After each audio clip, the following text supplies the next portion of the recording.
Muhammad claimed to be God's final prophet, and yet he wasn't very good at doing things that other prophets could do. Many prophets validated their claims with miracles. Muhammad couldn't perform miracles. Muslims eventually made up a bunch of stories about Muhammad performing miracles. Unfortunately for them, the Quran had already declared over and over and over again that Muhammad couldn't perform miracles. Prophets called people away from paganism and idolatry. Muhammad didn't. He encouraged paganism and idolatry. In fact, no man in history has spread paganism and idolatry to more people than Muhammad.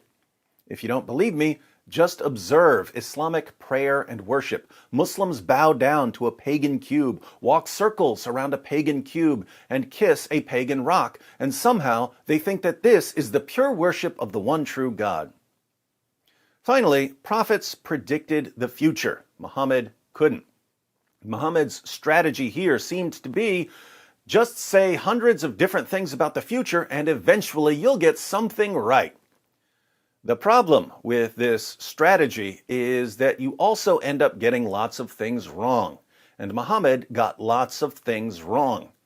When it comes to fulfilled prophecy, an even bigger problem for Muhammad is that even when he got something right, by sheer luck, he said something else in the prophecy that made it completely useless to modern Muslims. In other words, Muslims today are scrambling to find some sort of evidence to support Muhammad. They would love to be able to point to fulfilled prophecies to show that Muhammad was a true prophet.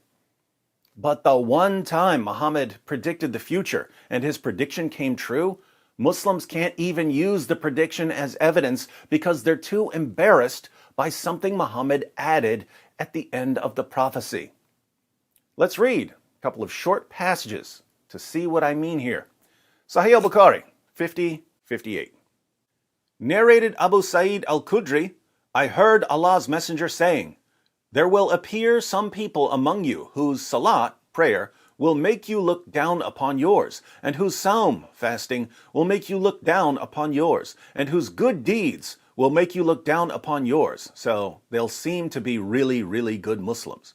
But they will recite the Quran, which will not exceed their throats. They will not act on it. And they will go out of Islam, i.e. discard Islam, as an arrow goes out through the game, whereupon the archer would examine the arrowhead, but see nothing, and look at the unfeathered part of the arrow, but see nothing, and look at its feathers, but see nothing, and finally he suspects to find something in its lower part.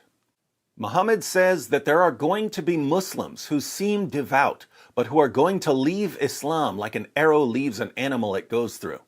Just as an arrow can go through an animal so quickly that there's no blood on the arrow, so also these Muslims will leave Islam and you won't be able to find a trace of Islam on them. Yesterday, I posted a video about Muslim leaders predicting an avalanche of apostasy. Muslims are leaving Islam. They're shooting out of Islam like arrows. Why aren't Muslim leaders pointing to this prophecy of Muhammad? Why aren't Muslim leaders saying, yes, lots of young Muslims are abandoning Islam, but Muhammad predicted this, so it's actually proof that he's a true prophet? Why aren't they using this? Well, it's because, once again, Muhammad just couldn't keep his mouth shut. In other versions of this hadith, he tells his followers what to do about these young people who are abandoning Islam. Sahih al-Bukhari, 50:57. Narrated Ali, I heard the Prophet saying, in the last days of the world, there will appear young people with foolish thoughts and ideas. They will give good talks, but they will go out of Islam as an arrow goes out through the game. Their faith will not exceed their throats, i.e. they will not have faith. So wherever you find them, kill them, for there will be a reward for their killers on the day of resurrection. Sahih al-Bukhari, 36:11. Narrated Ali, I relate the narrations of Allah's Messenger to you, for I would rather fall from the sky than attribute something to him falsely. But when I tell you a thing which is between you and me, then no doubt war is guile. I heard Allah's Messenger saying, in the last days of this world, There will appear some young foolish people who will use, in their claim, the best speech of all people, i.e. the Quran, and they will abandon Islam as an arrow going out through the game. Their belief will not go beyond their throats, i.e. they will have practically no belief.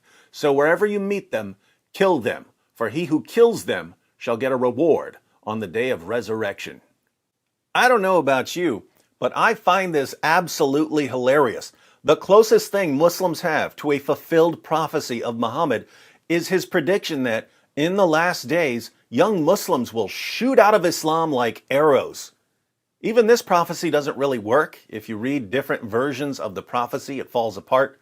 But it's the closest thing Muslims have to a fulfilled prophecy of Muhammad. Muhammad said that young Muslims would shoot out of Islam like arrows. We look around us and we see young Muslims leaving Islam in every direction like arrows. But Muslims can't even use this prophecy as evidence for their prophet because Muhammad ordered his followers to kill these young people. And Muslims today are so busy pretending that Islam is a religion of peace, they wouldn't dare point to passages where Muhammad is ordering his followers to execute young people for leaving Islam. Hence, Muhammad's only fulfilled prophecy is completely useless to Muslims. So Muslims are back to having no evidence whatsoever for their prophet. Oh, Muhammad, if incompetence were hot burning gas, you'd be a star.